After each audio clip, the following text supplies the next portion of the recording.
Hello दोस्तों, मैं दुष्यंत सिंह आप सभी का बिग 20 पर हार्दिक स्वागत करता हूं। जैसा कि आप सभी को पता है, हमारा चैप्टर परसेंटेज चल रहा है और परसेंटेज के काफ़ी क्वेश्चन हम पहले वाले वीडियोज में कवर कर चुके हैं। देखिए अब हमारे पास नेक्स्ट क्वेश्चन क्या है।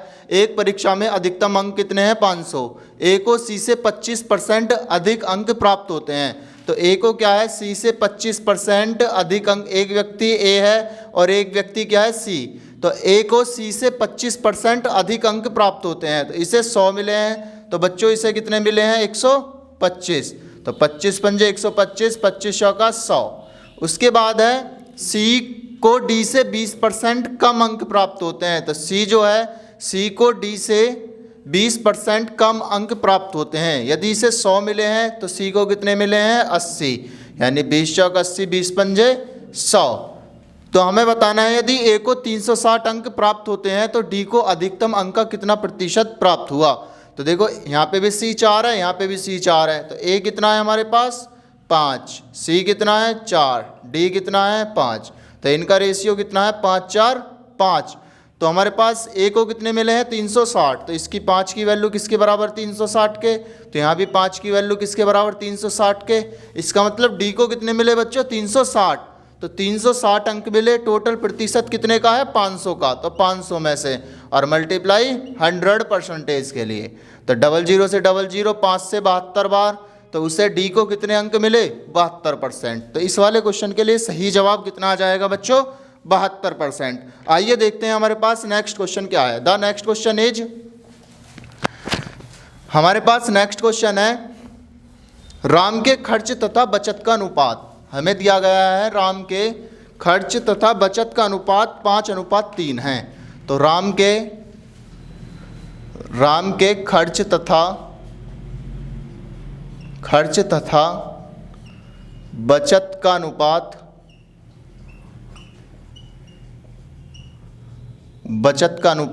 5:3 है। कह रहा है हमसे यदि उसकी आय 12% बढ़ जाती है तथा खर्च 15% बढ़ जाता है। यदि उसकी आय 12% बढ़ जाती है, 12% बढ़ जाती है तथा खर्च 15% बढ़ जाता है। खर्च क्या है बच्चों? 15% बढ़ जाता है। तो हमें बताना है तो बचत में कितने प्रतिशत की वृद्धि होगी। तो हमें बताना है बचत में वृद्धि। तो बचत में वृद्धि ज्ञात कीजिए। तो हमें क्या ज्ञात करना है? बचत में वृद्धि ज्ञात करो। देखो हमारे पास आय क्या होती है? आय हमारे पास होती है खर्च प्लस बचत। यानी जितना तुम कमा रहे हो वो आय हो गई। आय किस तरीके से खर्च होगी? या तो तुम उसे खर्च कर दोगे और प्लस क्या करोगे? कुछ सेविंग कर लोगे, यानी बचत कर लोगे। तो उसकी आय का अनुपात हमें 5:3 दिया गया है। तो यदि हमारे पास खर्च 3 है तो बचत, उसके खर्च तथा बचत का अनुपात 5:3 है। यदि हमारे पास खर्च 5 है तो बचत कितनी है? 3। देखो ये हमारे पास रेशियो में दी गई है। तो परसेंटेज आसान करने के लिए हमने मान ली ये 500 और प्लस ये 300। तो हमारे पास आय कितनी हो जाएगी उसकी? 800। उसके बाद कह रहा है यदि उसकी आय 12% बढ़ जाती है तो इसे 12% बढ़ा दो। तो 800 का 12% कितना होता है? 96। तो ये कितनी हो जाएगी? 896। उसके बाद खर्च 15% बढ़ जाता है। तो 500 का 15% कितना हो जाएगा? 75। तो ये कितनी होगी? 575। भाई कोई भी व्यक्ति है उसने 896 कमाए, 575 खर्च कर दिए, तो बचे कितने? तो 896 और माइनस 575। 6 में से 5 गया 1, 9 में 7 गए 3, तो कितने? 321। तो कितने रुपए बचाए उसने? 321। पहले बचत 300 की थी, अब 321 की। तो कितनी बढ़ गई? 21 बढ़ गई। किससे? 300 से। परसेंटेज के लिए 100। तो 100 तिया 300, 3 सत्ते 21। तो उसकी बचत बच्चों कितनी बढ़ गई? 7%। आइए देखते हैं।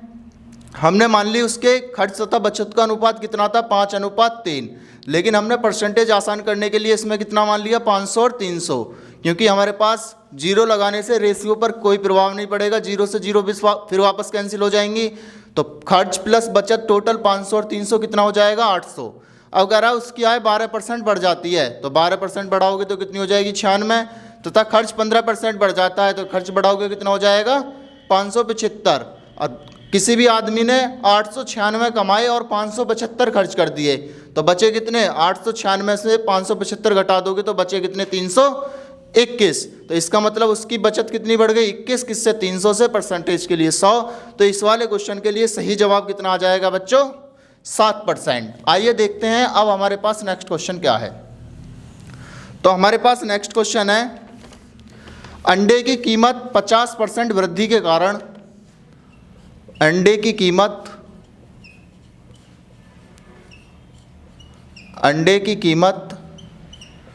50% वृद्धि के कारण ₹24 में 4 अंडे कम मिलते हैं। 4 अंडे कम मिलते हैं। प्रति दर्जन अंडे का वर्तमान मूल्य है। तो प्रति दर्जन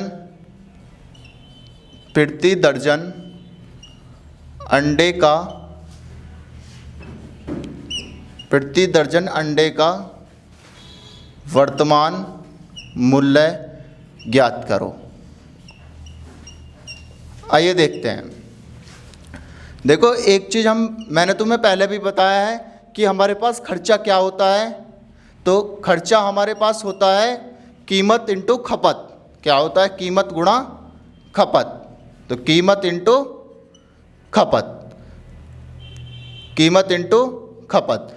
देखो, कभी भी हमारे पास खर्चा कांस्टेंट हो जाएगा तो कीमत और खपत एक दूसरे के क्या हो जाएंगे?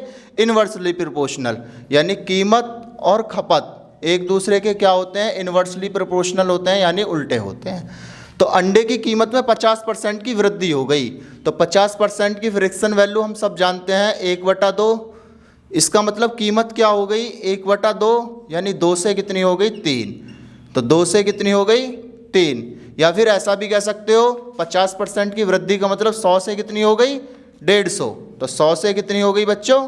150। तो 50 दूना 100, 50 दिया 150। इट मीन्स 2 से कितनी हो गई? 3। तो खपत क्या होती है? कीमत की उल्टी। तो कीमत कितनी हो जाएगी? 3 से 2 हो जाएगी। यदि हम पहले 3 अंडे खरीद पा रहे थे तो अब कितने अंडे खरीद पाएंगे? 2। इसका मतलब कितने अंडे कम मिल रहे हैं हमें? 1। और क्वेश्चन में कितना कह रहा है हमें? 4 अंडे कम मिल रहे हैं। तो 1 की वैल्यू किसके बराबर है? 4 के। तो 4 की यहाँ मल्टीप्लाई कर दोगे, 4 तिया 12 अंडे। पहले कितने अंडे मिल रहे थे? 12। और 4 दूनी 8। अब कितने अंडे मिल रहे हैं? 8 अंडे। देखो, पहले कितने अंडे मिल रहे थे? 12 अंडे। और अब कितने मिल रहे हैं? 8 अंडे। ये तो पहले वाला मूल्य हो गया। ये हमारे पास क्या हो गया? वर्तमान वाला। तो बोल रहा है प्रति दर्जन अंडे का वर्तमान मूल्य है। तो वर्तमान मूल्य क्या है? 8। तो कितने रुपए में खरीद पा रहे थे 8 अंडे हम? 24 रुपये में। तो 24 रुपये में हमने कितने अंडे खरीद लिए? 8 अंडे। तो रुपये, इसका मतलब रुपये 24 में हमने कितने खरीद लिए? 8 अंडे। तो एक अंडे की कीमत कितनी आ गई? 8 तिया 24। तो रुपये 3 में हमने कितने खरीद लिया? 1 अंडा।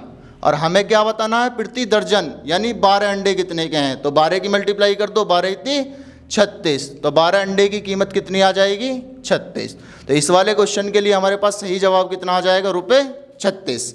आइए देखते हैं हमारे पास नेक्स्ट क्वेश्चन क्या है। तो नेक्स्ट क्वेश्चन है हमारे पास, एक व्यक्ति अपनी 75% राशि पहली बाजी में हार जाता है।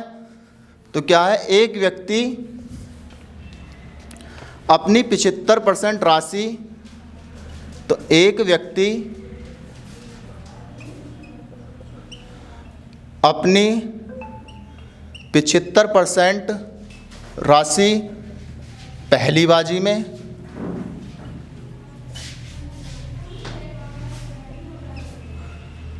शेष की 75% दूसरी राशि में, शेष की 75%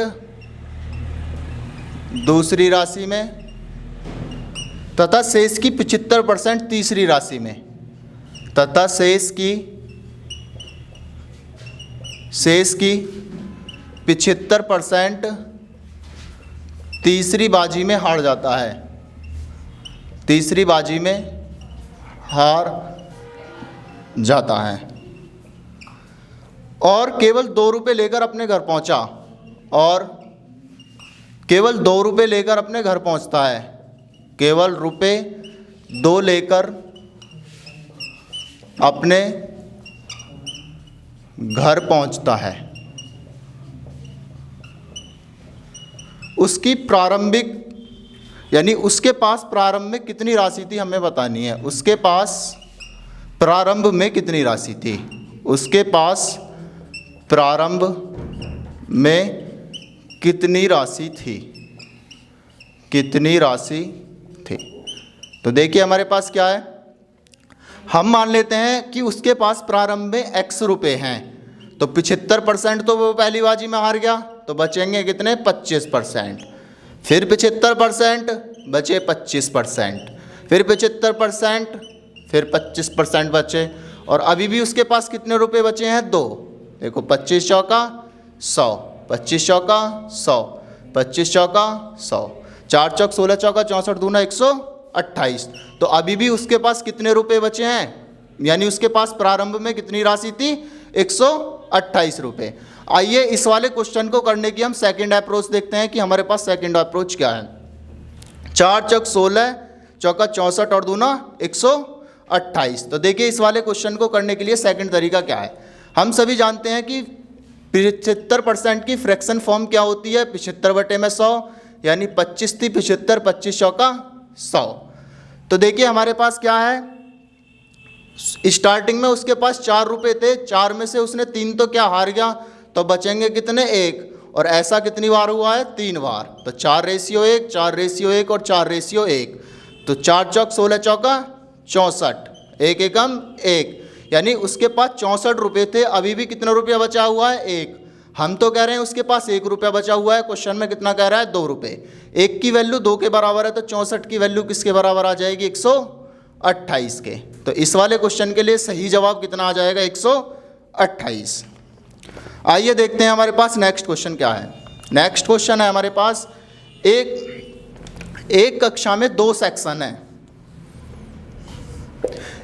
एक कक्षा में 2 सेक्शन है जिनमें क्रमशः एक कक्षा में 2 सेक्शन है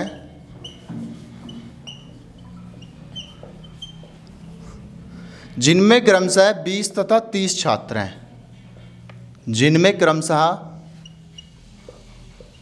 20 तथा 30 छात्र हैं। इन 2 सेक्शन में सफलता का प्रतिशत, इन 2 सेक्शन में सफलता का प्रतिशत, सफलता का प्रतिशत 80 तथा 60 है, 80 तथा 60 है। यानी पहले वाले सेक्शन में 80% छात्र पास हुए हैं और सेकंड वाले में 60%। तो पूरी कक्षा की सफलता का प्रतिशत, तो पूरी कक्षा का सफलता का प्रतिशत, तो पूरी कक्षा का सफलता का प्रतिशत, सफलता का प्रतिशत हमें ज्ञात करना है, क्या हो जाए। देखिए इस वाले क्वेश्चन को कैसे करेंगे। इसमें हमारे पास 2 सेक्शन है, एक सेक्शन फर्स्ट, एक सेक्शन सेकंड। पहले वाले सेक्शन में 20 छात्र हैं, दूसरे वाले सेक्शन में 50 छात्र हैं। अब देखिए इसमें हमारे पास सफलता यानी पास हुए जो सफल छात्र हैं कितने परसेंट हैं, तो पहले में कितने हैं 80%, तो 20 का 80% करोगे कितना आ जाएगा 16। 20 का 80% कैसे निकालोगे, 20 गुणा 80/100 यानी 00 कैंसिल, कितना आ जाएगा 8 दूना 16। ऐसे ही दूसरे सेक्शन में कितना है 60%, तो 30 का 60% निकालोगे 3 × 18, तो कितने हो जाएंगे 18। तो टोटल कितने बच्चे पास हुए हैं, तो 16 और 18 कितने हुए हैं 34। कितने में से 30 और 20 50 में से, परसेंटेज के लिए क्या कर दोगे 100, तो 50 दूना 100, 34 दूनी 68। तो ओवरऑल कितने विद्यार्थी पास हुए हैं 68%। आइए देखते हैं हमारे पास नेक्स्ट क्वेश्चन क्या है। चलो बच्चों बाकी के क्वेश्चन हम नेक्स्ट वीडियो में सॉल्व करेंगे। बाकी इसी तरीके के बेहतरीन कंसेप्ट जानने के लिए जुड़े रहिए हमारे साथ। Thank you.